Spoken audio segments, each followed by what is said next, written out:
Bonjour Vidette Bata. Bonjour. Vous êtes enseignant-chercheur, vous êtes conférencière et fondatrice de BNC Consulting Group et vous avez publié un ouvrage intitulé « Concevoir et améliorer l'expérience client digitale ». C'est aux éditions Erol. Vous présentez plusieurs outils pour innover efficacement et l'un d'entre eux, c'est le Blue Sunflower Marketing ou marketing du tournesol bleu. Alors d'abord, qu'est-ce que c'est ?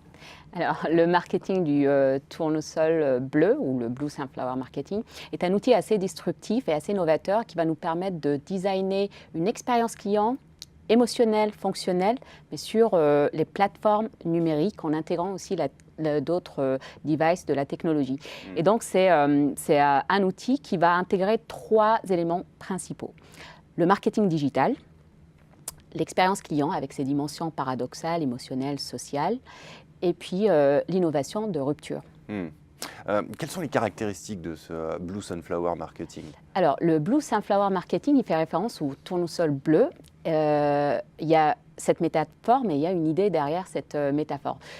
Tout simplement, comme le tournesol, qui est souvent en mouvement, il va suivre le soleil de l'est à l'ouest. La conception et le design de l'expérience client digitale, elle doit être évolutive et non pas statique. Donc, elle va suivre le développement des comportements, mais aussi d'expérience de navigation du client sur les différentes plateformes. On peut passer des réseaux sociaux, sur Internet, sur le site officiel de la marque, etc. Après, la deuxième dimension du Blue Sunflower Marketing, c'est la dimension disruptive et la singularité.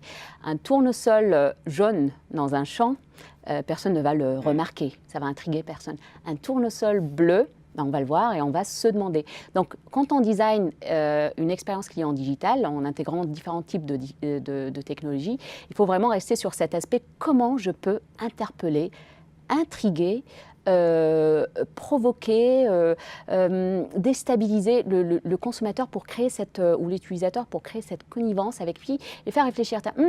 C'est intéressant, pourquoi pas ça, pourquoi le faire comme tout le monde finalement. Et puis la troisième dimension, c'est la dimension émotionnelle. Et donc là encore une fois, on la retrouve dans le tournesol, parce que la définition culturelle du tournesol, ça a une définition assez positive, sereine, ça représente la sérénité et une émotion positive. Donc, en effet, le design de l'expérience client digitale doit être en effet générateur d'émotions positives et d'émotions fortes chez l'utilisateur.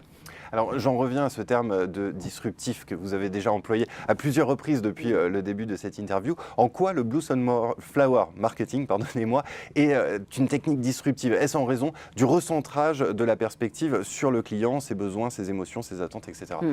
C'est à la fois le recentrage, mais aussi l'idée de déconstruire ce qui existe pour mieux reconstruire autour de la perception de ce consommateur pour essayer de partager quelque chose avec lui. Ça peut être une émotion, ça peut être une intrigue.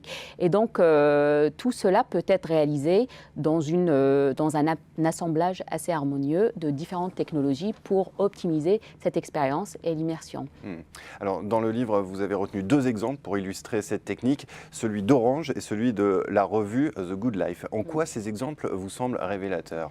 Alors, le premier exemple, Orange, je trouve que c'est assez intéressant pour citer la dimension, comment on va utiliser l'intelligence artificielle pour essayer de créer un humain digital qui nous assiste, donc personal assistant, donc c'est un peu tendance, mais tous les consommateurs ne peuvent pas se permettre un personnel humain, donc là on a le personnel, les chatbots et puis autres devices pour assister le consommateur.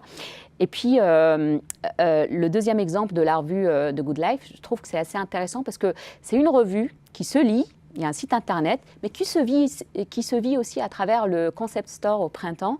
Et donc là, c'est la première fois où on a ce continuum digital, donc physique et digital, qui va nous permettre de lire la revue, mais aussi de vivre l'expérience de la revue, l'univers de Good Life. On peut le voir, on peut le vivre, on peut le sentir. Donc je trouve que c'est assez intéressant parce que ça remet en question l'expérience de lecture. Est-ce qu'on est censé tout le temps lire dans des magazines ou sur Internet? Il y a une autre façon de lire à travers l'expérience l'expérience de la revue. Pour finir, je voudrais que l'on se mette à l'instant à la place d'un chef d'entreprise qui vous écouterait et qui trouverait cela passionnant et qui se demanderait maintenant comment est-ce que j'implémente cette technique dans mon organisation. Étant donné que c'est dans l'expérience client digitale, il y a plusieurs dimensions et puis aussi le paradoxe du comportement de l'utilisateur et puis la dimension émotionnelle et fonctionnelle.